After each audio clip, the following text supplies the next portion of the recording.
Cristo ressuscitou, aleluia. Sim, verdadeiramente ressuscitou, aleluia. Queridos irmãos, essa fórmula litúrgica que esse período pascal, tanto a igreja romana, como também a igreja ortodoxa, eleva aos céus, essa expressão que é comum a essas tradições cristãs, ela na verdade é uma profissão de fé.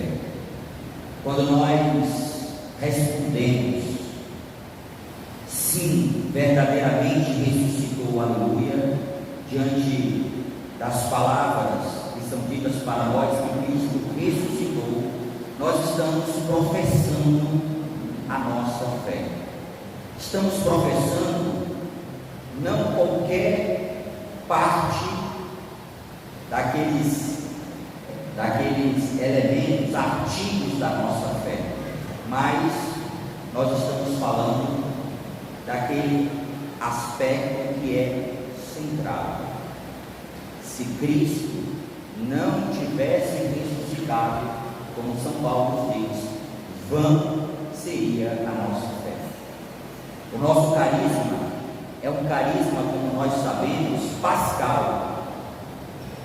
O nosso carisma, ele nasce daquela experiência profunda que Tomé teve ao tocar o lado aberto de nosso Senhor.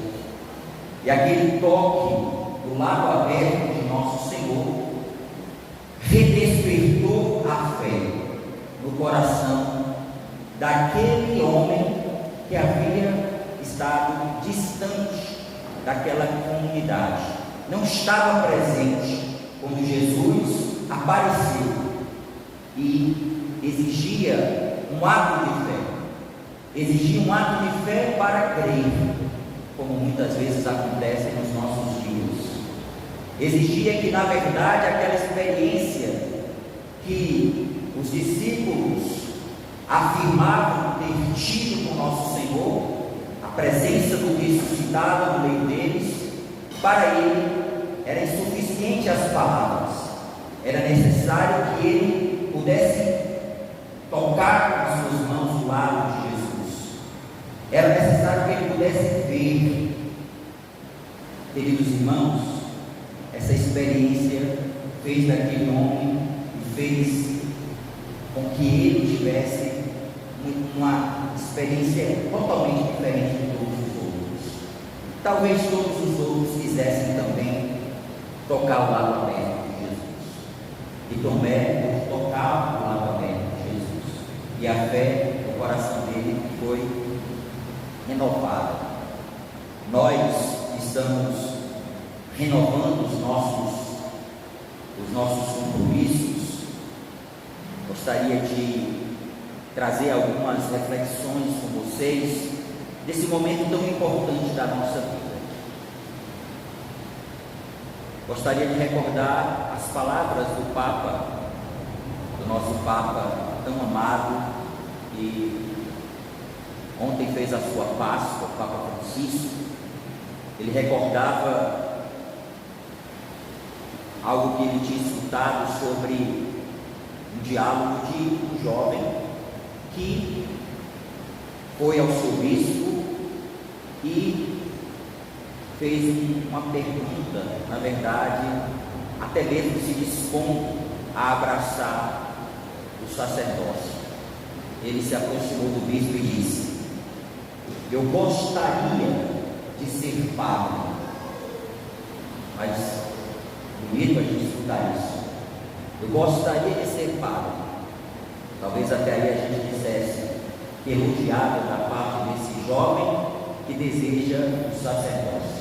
Mas depois ele completou: mais por 10 anos.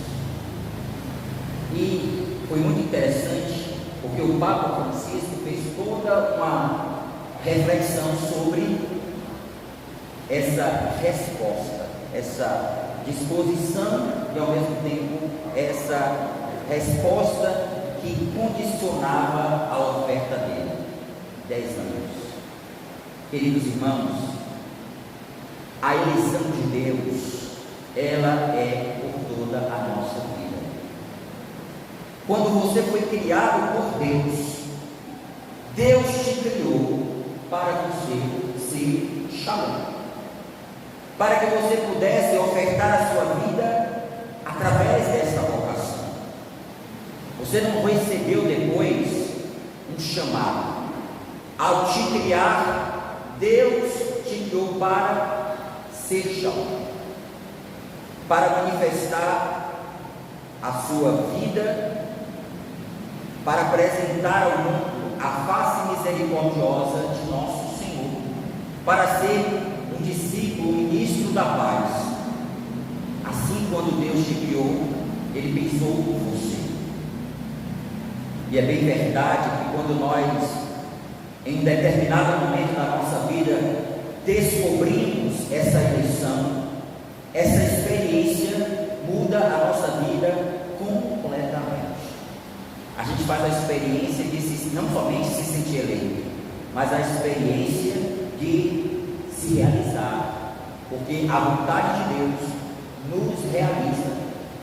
A vontade de Deus, seja ela qual for, a vontade de Deus que se expressa através do seu estado de vida. Por isso que a gente precisa ter muita atenção em relação ao nosso estado de vida. A gente precisa cuidar do nosso estado de vida, para que, ao abraçar esse estado de vida, a gente se realize nesse estado de vida, como também nas outras realidades vocacionais. Ao abraçar aquilo que Deus me criou para ser, eu me realizo. Não existe outro modo de nós nos realizarmos. Eu só tenho como realizar como padre, como consagrado na comunidade católica de Shalom. Deus me criou para isso, e ao descobrir a minha eleição, eu me realizo nessa eleição.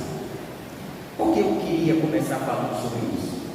Porque eu não sei quantos anos você tem de renovação dos seus compromissos temporários. Daqui a alguns dias serão os compromissos definitivos de algum irmão, de um irmão, na verdade. E, na verdade, todos vocês, independente do tempo, precisam compreender isso. Deus chamou vocês para abraçar uma vocação que precisa acontecer de modo a você não deixá-la no decorrer da sua vida. Como a gente deixa a nossa eleição? Quem aqui é consagrado? Levante a mão. Levante a mão, quem é consagrado. Eu quero que você guarde isso que eu vou falar agora. E você também que não é, ou vai caminhar para depois responder ao chamado de Deus. Duas realidades farão com que você viva a sua vocação até o fim. Primeiro, nunca deixar de ser discípula de nosso Senhor Jesus Cristo. Você precisa continuar sendo um discípulo. Nós nos consagramos, a cor do sinal que agora portamos no nosso peito mudou, mas eu não posso me esquecer que eu continuo sendo discípulo. Quando você deixar de ser discípulo de Jesus, a sua vocação, ela imediatamente morre. Eu preciso sempre, até o fim, ser discípulo de nosso Senhor. Essa é a primeira coisa. Uma outra coisa importante, um outro discipulado importante. Você não pode também deixar de ser discípulo do carisma. Você irá se consagrar. Vocês já são consagrados, outros irão se consagrar. Porém, nunca podemos deixar de ser discípulos do carisma. Precisamos abraçar o carisma, precisamos nos sentir filhos do carisma, precisamos viver aquilo que é próprio da nossa vocação. Algumas pessoas, infelizmente, vão tentando adotar para a sua vida realidades que não fazem parte do seu discipulado. Pode fazer parte do discipulado de outras pessoas, mas não faz parte do seu discipulado. Você é discípulo do carisma. Quando eu era seminarista em Fortaleza, eu coordenei a liturgia geral e a liturgia do Shalom. Quando tinha esses eventos, a gente estava à frente desses eventos. E um detalhe interessante é que eu sempre gostei muito de liturgia, sempre fui muito apaixonado pela liturgia. E uma pessoa que me conhecia, porque eu andava com clégima, eu andava como o seminarista que quer ser padre, porque eu não sou padre apaisano, né? Eu sou padre. Então, eu gostava muito de usar, normalmente, como eu gosto muito de usar, o clégima, para me definir como sacerdote. E os jovens olhou para mim e disse assim: deixa eu te perguntar uma coisa, que era do Shalom da Paz. Ele disse: olha, quando eu passo na frente do Shalom da Paz, todas as vezes que eu passo na frente do Shalom da Paz, na frente do Shalom da Paz, eu faço genuflexão. O que você me diz disso? Eu disse: não faça. Entre no Shalom da Paz, entre na capela e faça a genuflexão. Porque você pode fazer uma genuflexão simplesmente para chamar a atenção. Aí ele continuou: tem uma amiga minha que ela ingressou agora para a comunidade da Aliança. Isso não acontece aqui não, eu estou falando de lá. Então aqui não acontece essas coisas, então só vou comentar sobre isso, mas sei que aqui não acontece isso. Ele disse: ela entrou para a comunidade de Aliança e alguns irmãos ficavam comentando sobre ela, porque ela na verdade queria usar o véu sobre a cabeça. O que o senhor me diz disso? Eu disse: meu filho, deixa eu te perguntar uma coisa. Você viu a Emi Nogueira, ou você vê a Emi Nogueira usando o véu na cabeça nas missas do Shalom? Não. Portanto, aqui eu não estou comentando sobre se é certo ou errado usar o véu, mas nós que fazemos parte da comunidade católica Shalom, nós temos uma espiritualidade litúrgica, nós temos um modo de agir, de ser. Isso não faz parte da nossa vida. Eu estou dando esse exemplo para vocês entenderem que quando a gente é discípulo de uma vocação, a gente assimila o estilo de vida daquela vocação. Abraçar o estilo de vida, eu não estou aqui colocando nenhuma medida moral sobre se pode ou não pode. Eu estou falando para nós que fazemos parte de um carisma, existe uma espiritualidade litúrgica e eu preciso assimilar a espiritualidade da vocação. Somente isso. Uma outra coisa que aconteceu comigo, agora foi comigo. Eu era membro da Renovação Carismática Católica. Minha experiência com Deus foi através da Renovação Carismática. E eu trazia muitas coisas, modo de pregar, modo de rezar, muitas coisas que eram próprias da Renovação Carismática. E um dia me pediram para conduzir um momento de oração comunitária na comunidade de vida. E quando eu fui conduzir esse momento de oração, eu estava aos berros, falando tão alto, tão forte, como eu tinha aprendido. E uma discípula da comunidade tocou aqui no meu ombro e disse: se você falar mais baixo, o Espírito Santo age do mesmo modo.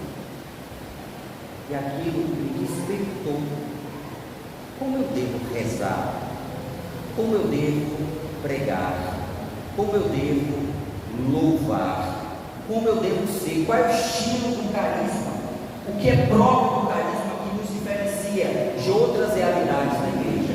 É preciso que exista esse estilo, porque é isso que nos faz sermos na igreja uma flor que compõe a beleza do jardim da igreja, mas que, se não existisse, certamente aquele jardim não seria tão bonito.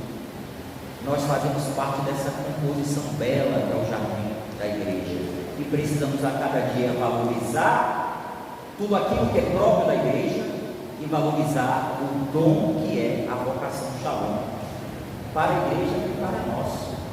Portanto, meu querido irmão, você precisa a cada dia revelar esse estilo de vida para os outros. Como você será um instrumento de Deus para atrair os outros para a vocação? Sendo Shalom. E como vocês aqui são os primeiros, como vocês são aqueles que estão à frente, como consagrados, cada vez mais vocês precisam dar uma resposta de fidelidade, de santidade. Para quê? Ou qual a finalidade da nossa consagração? A santidade. Precisamos a cada dia querer a santidade, deixar para trás tudo aquilo que seja mundanismo na nossa vida, tudo aquilo que na verdade fere o nosso chamado, a nossa lição. É muito bonito nós exportarmos o nosso peito tal. O tal que está no nosso peito mostra que existe uma consagração, que somos consagrados, que Deus nos consagrou. Mas precisamos também a cada dia portar na nossa vida o estilo de vida de alguém que deseja a cada dia viver uma vida de santidade.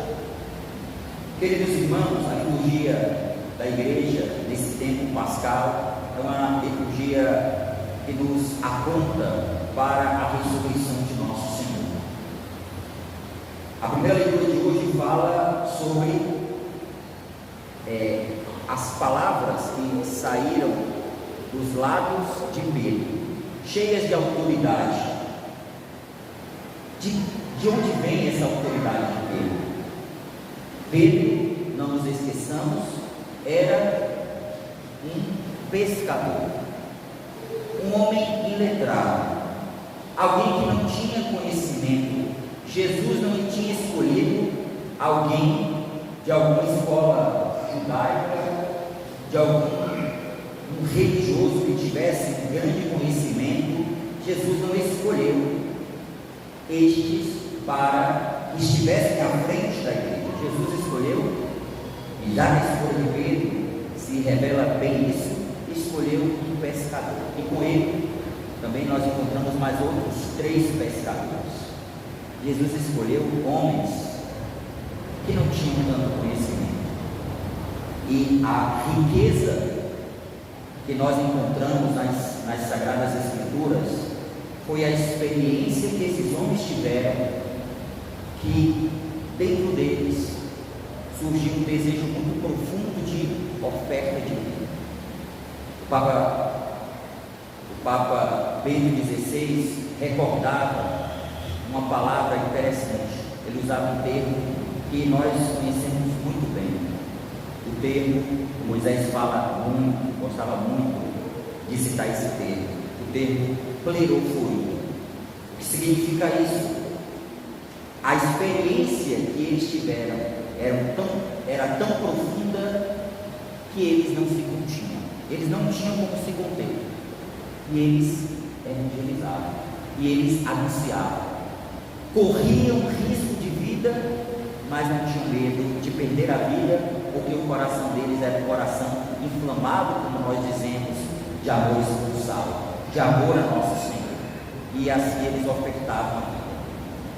Parresia, pleroforia, um coração inflamado por este amor, a tudo se dispõe, e assim eles iam evangelizar, assim eles iam levar a todos o conhecimento de Deus. E o próprio texto hoje mostra que aquela evangelização de Pedro foi uma evangelização muito eficaz. Não significa dizer que nós iremos pregar e muitos irão se converter. Não precisamos esperar sucesso na nossa evangelização. O que nós precisamos é a cada dia pregar com autoridade. O que nós precisamos a cada dia é anunciar a experiência que nós tivemos, alimentar essa experiência e anunciar essa experiência. No início da igreja, ali, 3.000 pessoas foram convertidas através daquelas palavras. O Evangelho de hoje mostra, e nós iremos ao longo dessa oitava estudar, as diversas aparições do ressuscitado. O ressuscitado, como nós iremos estudar, vai aparecer, e essa aparição do ressuscitado é uma confirmação de que, de fato, não um grupo reduzido teve a possibilidade de conhecer ou de ter visto Jesus ressuscitado, mas tantos outros foram tocados e transformados por aquela experiência. O relato de hoje mostra o testemunho de Maria, que vai ao túmulo, e quando ela chega no túmulo, ela se assusta porque ela não encontra Jesus. Jesus depois diz para Maria que é Ele, e Jesus envia Maria. Como o Papa Francisco dizia, Maria foi a apóstola dos apóstolos. Expressão muito bonita, essa expressão, apóstola dos apóstolos.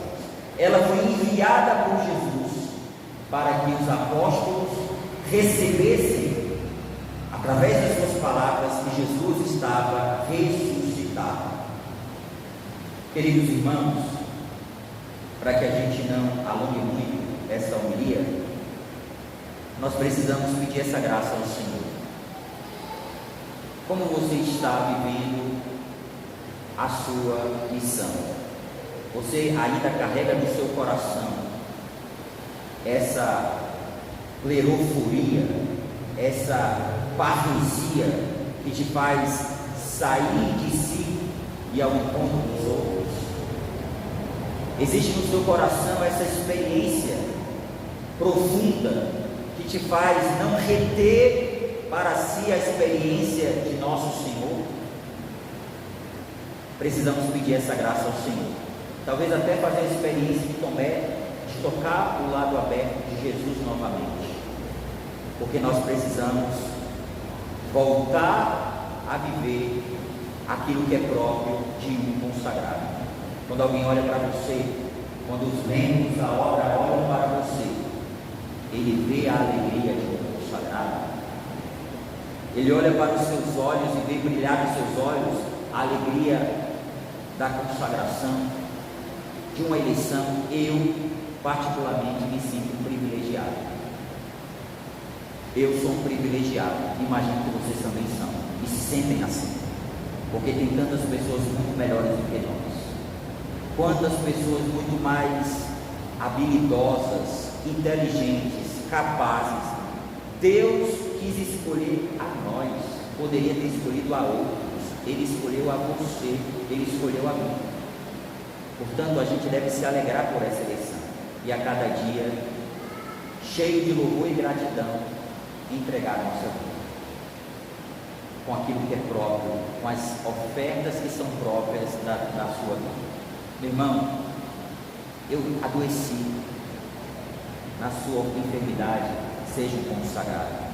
Meu irmão, talvez você possa dizer: ah, mas quando eu entrei no Shalom, eu era muito jovem, tinha muita energia, mas agora eu já amadureci um pouco e me falta energia. Não é isso. Não é isso. Que falta a disposição de continuar se ofertando.